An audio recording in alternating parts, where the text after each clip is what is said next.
Foram relatados agora há pouco bombardeios, ataques do Irã contra Israel. Imagens de Tel Aviv, sirenes tocaram na cidade. Quando essas sirenes tocam, os moradores precisam se abrigar em bunkers. Israel que está em estado de emergência nacional desde o ataque que aconteceu na madrugada de hoje no horário de Israel, no horário do Irã, já na noite no Brasil, na noite de quinta-feira, o ataque de Israel contra alvos militares e nucleares do Irã. Nesse ataque foram mortos os chefes da Guarda Revolucionária do Irã, o chefe da Guarda Revolucionária do Irã e o chefe de Estado-Maior das Forças Armadas do Irã. Também foram mortos, pelo menos, informações confirmadas por enquanto, 6 cientistas que faziam parte do trabalho nuclear, do desenvolvimento nuclear, da base nuclear de Natanz. A base nuclear de Natanz foi atacada, foi danificada também pelas forças de Israel. Esse ataque acontece num contexto de negociações dos Estados Unidos com o Irã no programa nuclear. Os Estados Unidos e o Irã negociam um recuo iraniano no programa nuclear e aí aconteceram esses ataques já na madrugada, horário de Israel e Irã, e na noite de quinta-feira aqui no Brasil. Depois desses ataques israelenses contra o Irã, foram relatados ataques iranianos. O Irã revidou com o lançamento de pelo menos 100 drones contra o território israelense. Esses ataques que foram repelidos pelo aquele domo de ferro, aquela proteção, aquele sistema de proteção que Israel tem, que a gente já citou aqui no contexto do conflito com o Hamas. E para a gente entender um pouco mais o conflito, o contexto, como que a gente pode explicar, entender um pouco melhor essa tensão entre Israel e Irã, a gente vai conversar agora com o Leonardo Trevisan, professor de Relações Internacionais da ESPM. Professor, boa tarde, muito obrigado por nos atender, para ajudar a gente a entender esse conflito. E eu gostaria de começar perguntando qual que é o contexto, como que foram essas últimas semanas antes desse ataque de Israel contra o Irã. Boa tarde, professor. Boa tarde, Renato. Boa tarde a todos que nos escutam, né? Muito obrigado pelo convite. Olha, eu acho que essa é a questão, né? Nós temos que colocar esse ataque com a dimensão que ele tem.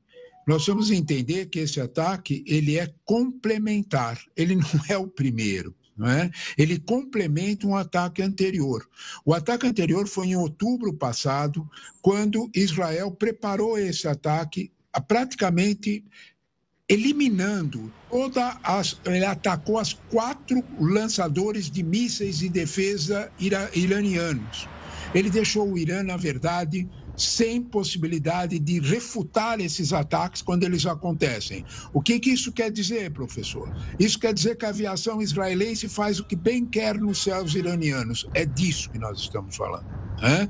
Então, a eficiência dos ataques se deu porque ele já estava planejado desde outubro. Né? Os ataques têm pontos muito definidos.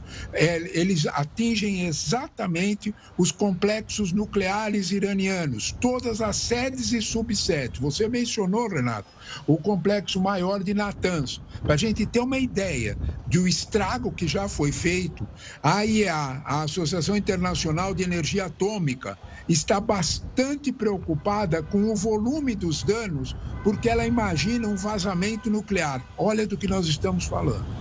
Né? E veja bem, quem fala isso é Rafael Grossi, que é o presidente da AIEA, que é um crítico muito severo do programa nuclear iraniano. Ele está dizendo, olha, cuidado, parem os ataques, porque a probabilidade é muito alta de haver um vazamento de partículas atômicas que seria algo inimaginável. Os ataques são bastante sérios e muito eficientes, isso por um lado.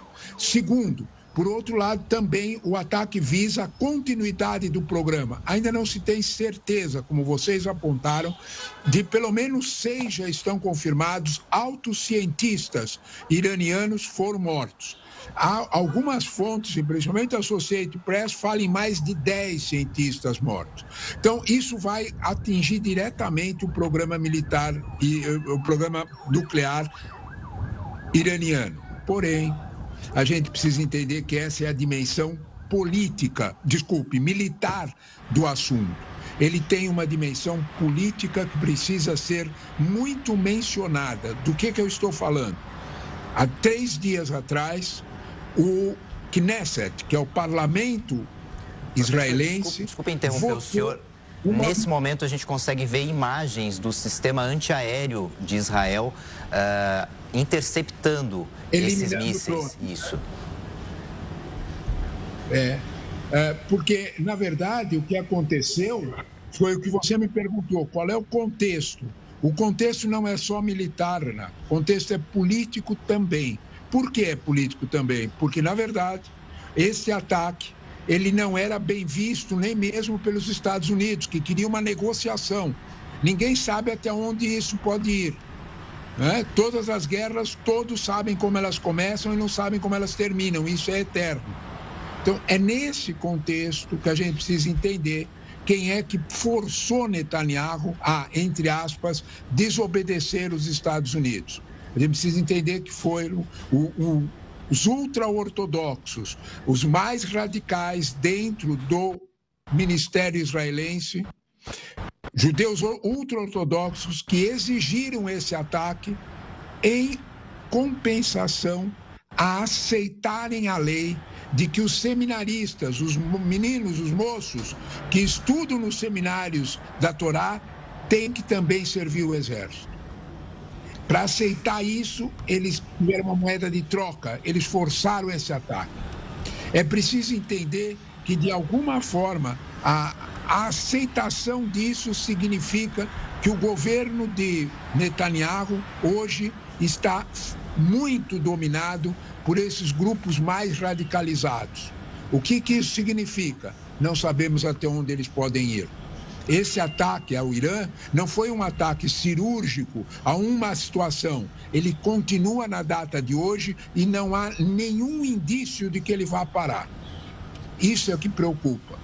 Você vai me dizer qual será o maior risco? O maior risco para o Ocidente talvez seja econômico. Eu aviso que o preço do petróleo ontem subiu 11%.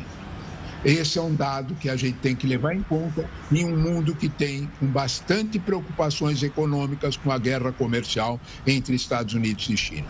Professor, qual que é o contexto do desenvolvimento da energia nuclear no Irã? E isso já é uma discussão que dura décadas. Os Estados Unidos estavam em negociação com o Irã para um novo acordo nuclear e, às vésperas de uma nova reunião, acontece esse ataque israelense contra instalações nucleares. A gente está ouvindo agora as sirenes tocando em Tel Aviv para alertar a população sobre a iminência de novos ataques iranianos contra Israel. Então, professor, há quanto tempo que já dura essa tensão de Irã e contra o Ocidente como um todo a respeito do desenvolvimento de energia atômica e de armas atômicas por parte do Irã, professor? Esse ponto é muito sensível, porque, na verdade, havia um controle sobre o desenvolvimento do programa nuclear iraniano, que era um programa tido e havido como um programa ainda civil, não militar. Qual é a diferença entre um programa civil e um programa militar? É a dose de enriquecimento do urânio. Quando ele ultrapassa 3%, ele já deixa de ser um programa civil. Programa civil é para você sustentar até o uso médico do desenvolvimento do nuclear, para o uso pacífico do desenvolvimento nuclear, para fazer energia elétrica. Isso é uso pacífico. O Brasil também tem. Até 3%, tudo bem. O problema é que o Irã já estava desenvolvendo a mais de 20%. Isso forçou o acordo de 2015, que era um acordo de 6 potências, incluindo até a Rússia, e o Irã, em que o Irã recuava e parava aí o seu enriquecimento de urânio. Esse acordo foi por terra, esse acordo acabou, porque em 2015 esse acordo foi avançado. Em 2018, o presidente Trump retirou os Estados Unidos do acordo e o Irã cancelou o acordo. Na prática, o Irã voltou a enriquecer urânio. Segundo a Agência Internacional, a IEA, a Agência Internacional de Energia Atômica, o Irã já enriquecia urânio a 60%. Isso significava que em qualquer momento que ele desejasse, o Irã poderia ter, com a potência que tem hoje, o de urânio enriquecido, até 10 bombas atômicas. Isso era um fato. Isso não quer dizer que o Irã já tem as bombas atômicas, quer dizer que ele poderia ter, quer dizer que ele poderia fazer. Era exatamente isso que o presidente Trump queria, fechar um acordo com o Irã para colocar vigias, para colocar fiscais, para colocar observadores dentro das centrais nucleares iranianas, para saber exatamente o que é que eles estavam fazendo com o urânio enriquecido. Era esse o acordo. Foi esse o acordo que agora foi por terra. O Irã, de alguma forma, postergou qualquer acordo com os Estados Unidos e Israel, pressionada pelos seus radicais, agiu. É esse o contexto. A tua pergunta é boa porque ela mostra exatamente qual é o grau de risco. O Irã podia, sim, ter bombas atômicas. Hoje é uma incógnita, porque ainda não sabemos qual é o grau de destruição das instalações nucleares iranianas.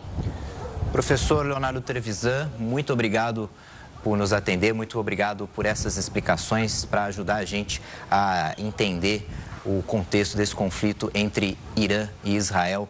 Obrigado pela entrevista. Muito boa tarde, professor. Eu é que agradeço o convite de vocês. Muito obrigado. Boa tarde a todos.